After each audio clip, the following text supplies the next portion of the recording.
Hi, Harry Kroner here. And today I want to discuss a very important and not as talked about concept of power over others. So let me tell you a bit how it came about.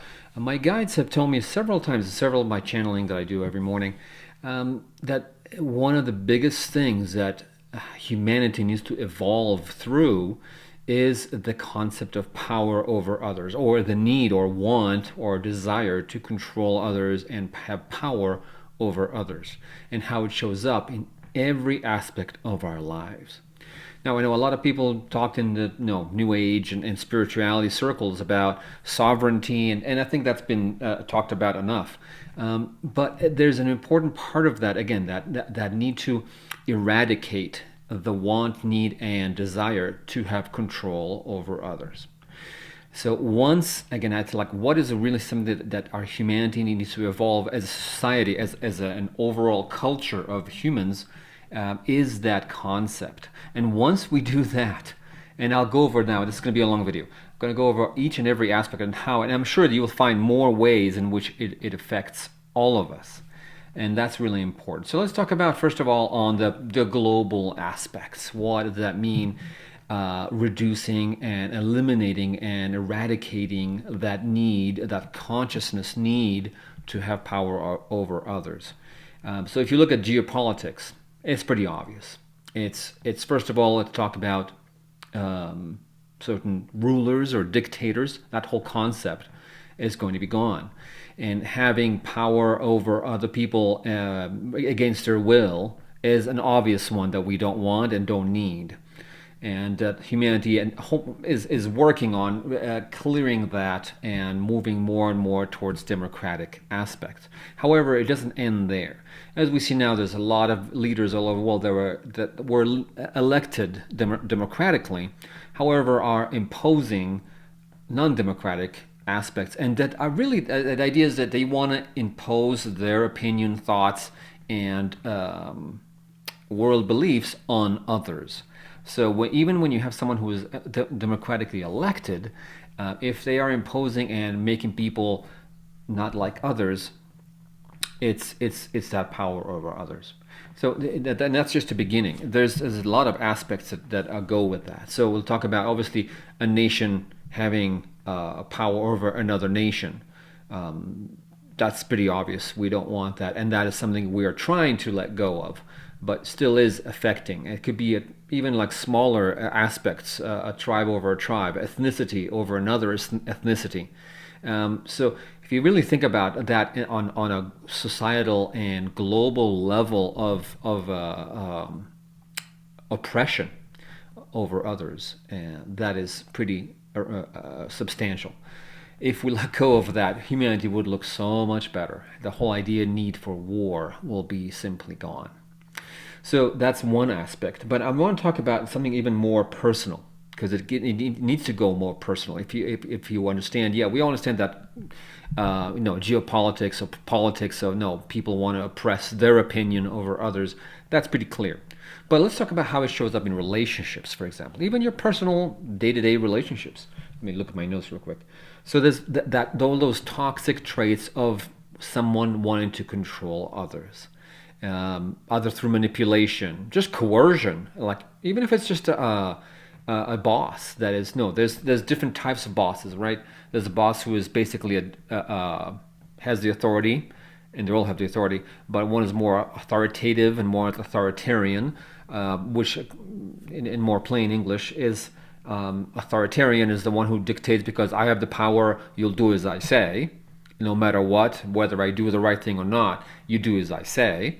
And authoritative is more like, and the idea is that to move into that kind of a leadership overall is more influential, more one that develops a team, one that is bring the best within others, and one that more you could say the dictator, the bully kind of manager that basically oppresses others and wants subjugation, and you do as I say, and does not allow growth, and doesn't allow people to be in their power. So the idea is again sovereignty, being in your power, but by doing that, that are taking you out of your power. So it becomes toxic. And we know what toxic environment, work environment can be, but same thing can be in the home. And this is a little more tricky. I want to talk about parenthood. So when you talk about parenthood, for example, there is an innate soul contract that I will help you grow and prepare you for life. And that sometimes needs to be because the child, I'm talking about a very young child, for example, does not know what's good for it. And sometimes he wants something, but it's not good for it, or it's something else that needs to happen right now. And instead of just keep on playing, they need to go to the doctor's appointment. It just needs to happen. So even if the child does not know or understand or care about it, it's something that needs to do because the adult in the room is there in charge of their safety, wellness, and development. So those are obviously examples of good parenting. And if you were a parent or are a parent, you know that you're not perfect.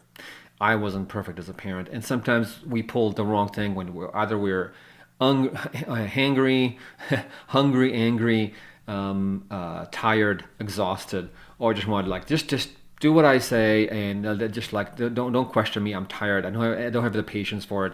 Just being. Again, not the perfect parent. And obviously there's other examples of toxic parenthood, which is complete oppression, manipulation, and which a lot of narcissist parents. I took care, in my role as a therapist, healer, and hypnotherapist, took care of a lot of people who had parents who were narcissists or sociopaths and did enormous harm and damage to the psyche of the now adult children. But it's horrific how that need to control others, even if they're just your children, there's a limit to that. And it's important to know the limits of when are you oppressing, when are you really to what is in their best. And different. I'll give you another example that is toxic. Oh, I'll tell you what school to go to, what I think is the best profession for you. No, obviously not. You got to allow the person to develop their own passion and their own understanding of the world and what needs to happen and what is best for themselves, how they would like to flourish. And sometimes they don't know and they have to go through that process of making some mistakes and going through their journey, but it's their journey. And so about oppressing and telling them, you're going to be an accountant, whether you want to or not, like, no, I want to be an artist, then that's the oppressive part, the one that I don't care about what you want, I know what's better for you, you're too young to know. And that's the part where that becomes oppressive and power over others. So even in those very delicate and more specific and difficult situations, and you can say soul contracts of being a parent of a child, at some point those children need to have their input, and you need to give them what they need to have. So you do not have the power over them, especially when they're even young adults, and need to find their way. You can always guide, share your experience, do the thing, but they need to learn from their own experience, and they need to grow in the best way. And if you have developed a good relationship with them, hopefully they will listen to you. It's no guarantee about that. Okay, I'll move on to that. There's a generational oppression too, and that is the oppression of societal standards and traditions. And we all know every generation goes through that. Why do we even do this? Again, and some traditions have wisdom behind it. A lot of them don't. It's just old way of thinking, and it's important to know and respect some things of the elders, and see, look, there's beauty in something, and some of them do not, and it makes absolutely no sense. So having society, and again, I'm going to go now to religion and traditions and social norms. And obviously we want to have basic social norms. If you think about the basic, do as you please as long as you harm none. And that's the golden rule, really. Do as you please as long as you harm none, including yourself. So if you are going to be in any religion and that is telling you how to behave, telling you how to tell others how to behave and what to do, obviously, again, even there's a fine balance between what you want to have in a society. So, for example, basic rules, again, do as you please as long as you harm none. Do not hurt anybody else. Do not harm anybody else. Do not steal their property because it's not yours. Do not hurt anybody because, again, it's power over others. Those are basic rules.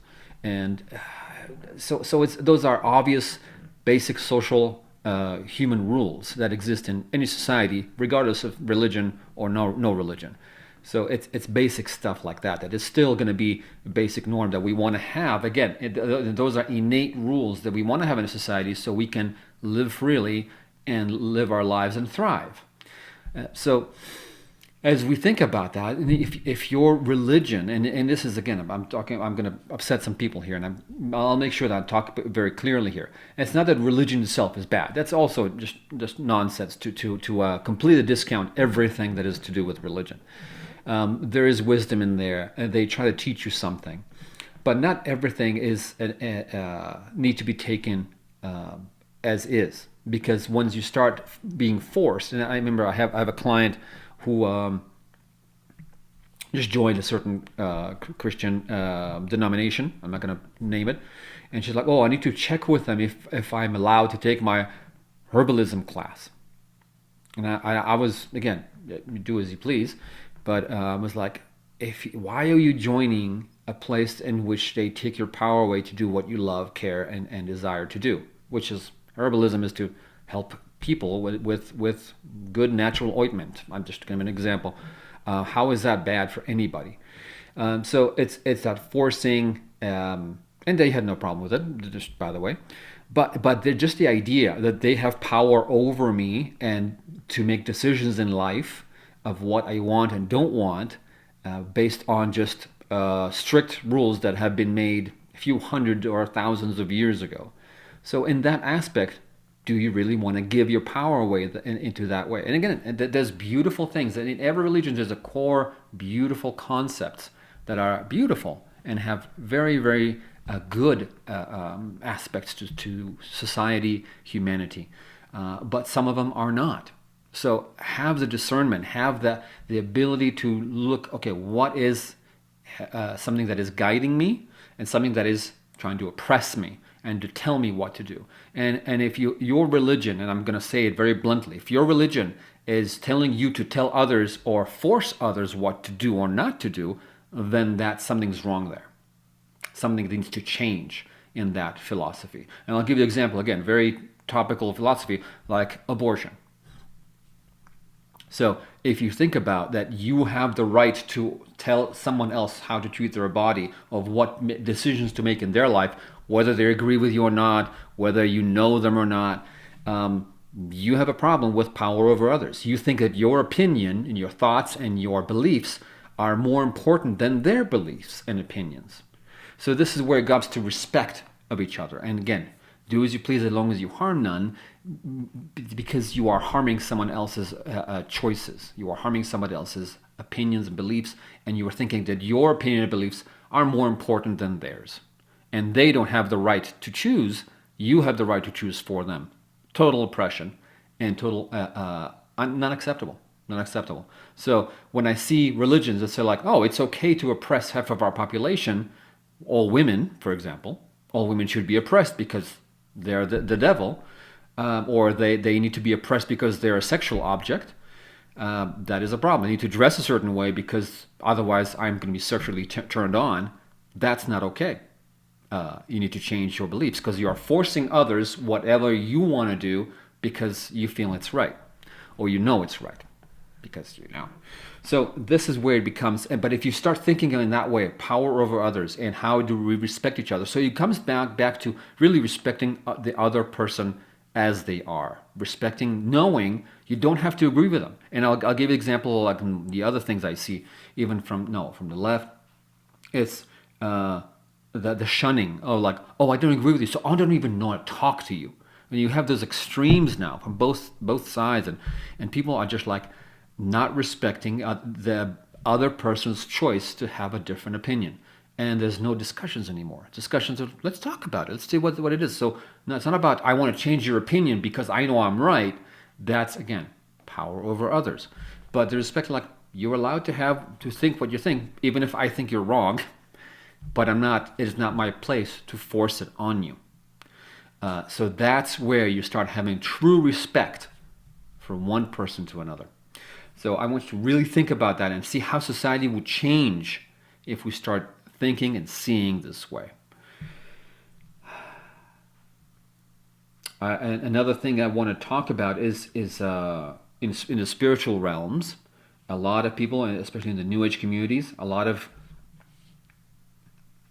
groups and in its extreme way kind of turns cultish, kind of cults telling people, or gurus and stuff like that, which I have completely detested. Like, oh, you gotta follow this person, they know the truth.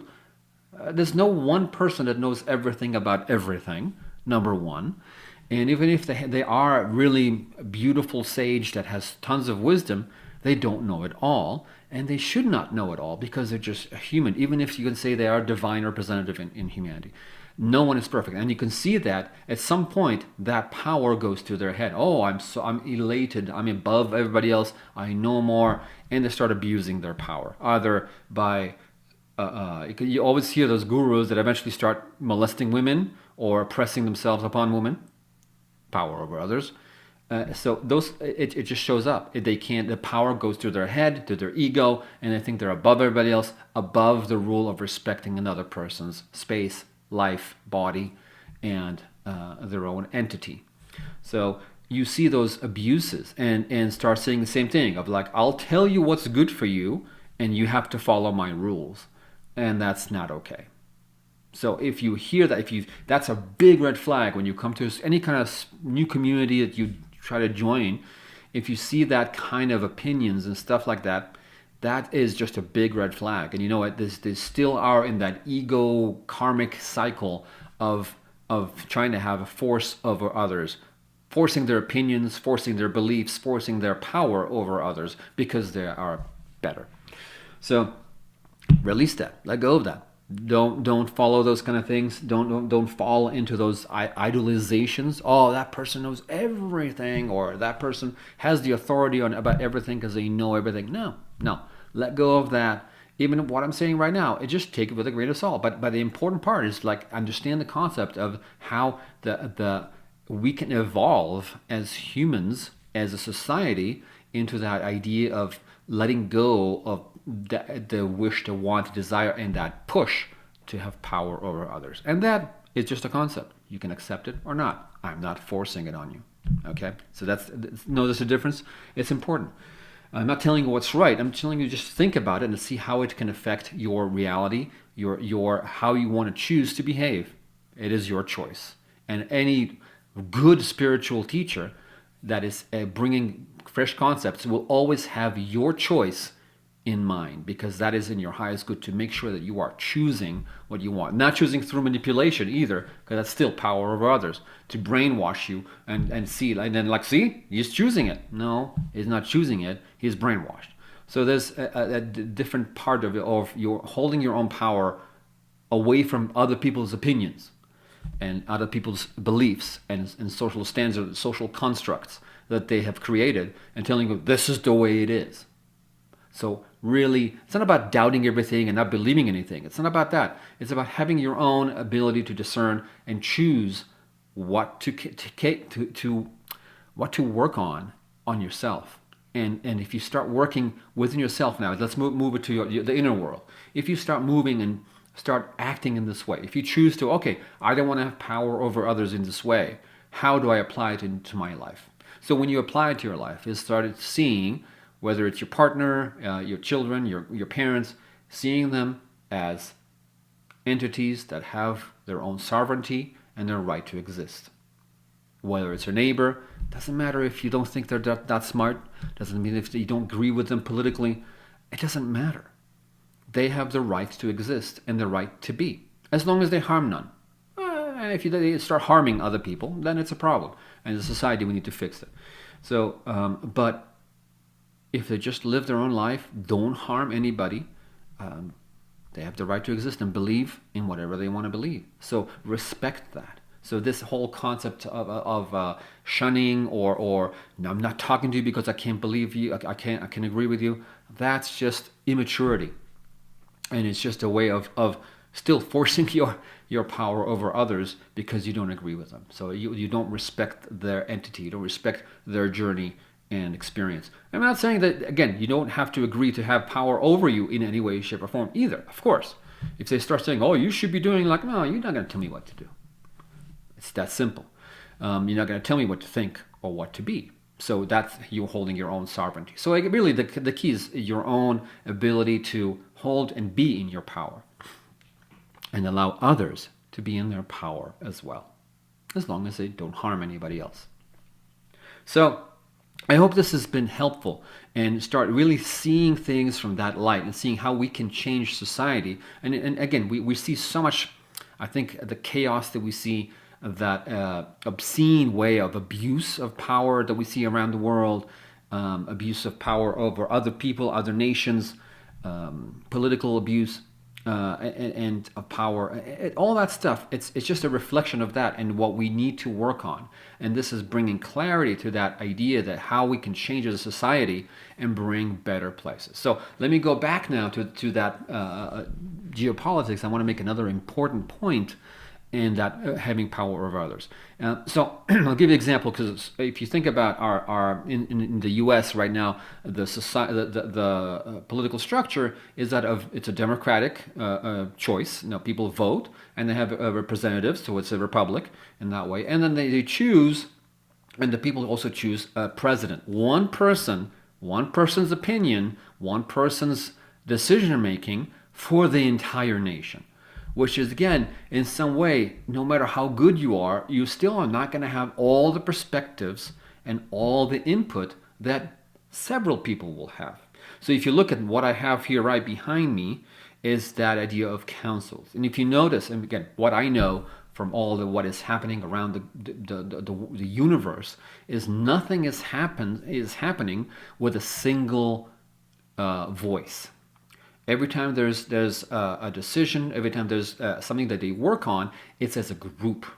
And they are making decisions, they're showing different aspects. Everybody has different expertise, and showing their expertise and showing their own skills and gifts, and bringing them to the collective decision making. So if you think about what is the ideal governance way of doing things, is not having one person and one power. It's always being in a small council. And you can see every time, like light councils and spirit guides and all that stuff, they work in groups, 3, 6, 9, 12, 33. There's always a group, and they all have their own expertise and input into making a joint decision that not falls only to one person. So even just by basics of it, we are choosing our rotating dictator, and that's just not, and this is why it's not working for us, because it's, as we evolve to the next level, it's just needs to happen in a bigger way. So we need to choose councils, whether it's nine people that will do that, and still have a Senate, and if we want to do that kind of stuff, it doesn't matter how the rest of the structure, but that executive power cannot be only one person, and that is what works across the universe. So we need to adapt and adopt those kinds of thinking that are not singular way of paths of thinking, and singular opinions of people that will bring that power over others. So that mitigates that in making decisions. And to be honest, governments do not have to have political and belief systems that is changing things every back and forth. It needs to be just, again, something that works for the highest good of society.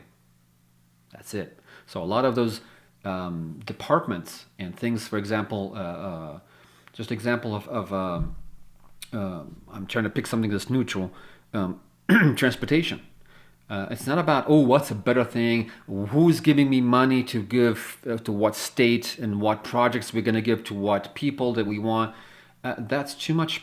It's not a positive choice. It needs to be, okay, what in the country needs our support, what projects that we're developing for the betterment of humanity and the betterment of this country. That's it. It doesn't have to be. Transportation is not political. It's just, again, we're choosing projects based on the need, based on what is the want of the people, and that's it, and executing it. That's it. The roads need to be well taken care of. Bridges need to be taken care of. And that's a very simple thing. It shouldn't be political at all. Another one is like just urban development. It just needs to be someone who takes care of urban development all the time. without any political, without input, which city mayor is giving more power, has more influence to decide what project to take on and who's getting paid for. This is all corrupt. It needs to be someone who's neutral and is there just for the betterment of the city, state, country. So limiting a lot of that stuff and not making it political. It's very simple actually. So that's the technocratic model of governance, just for the highest good of all. I think I touched most of the point I want to make. I know it's a little long, but so take that and really think about it. So I just gave a few points of how it reflects and shows up in our lives, but there's so much more. So think about it. Just think about how in your life the whole concept of power over others shows up from your side towards the world. You want to force your opinions on others because you think they're too stupid. And I get that. But you need to understand and respect other people's sovereignty and other people's entity and being. So we do that even if we don't agree with them, as long as they harm none.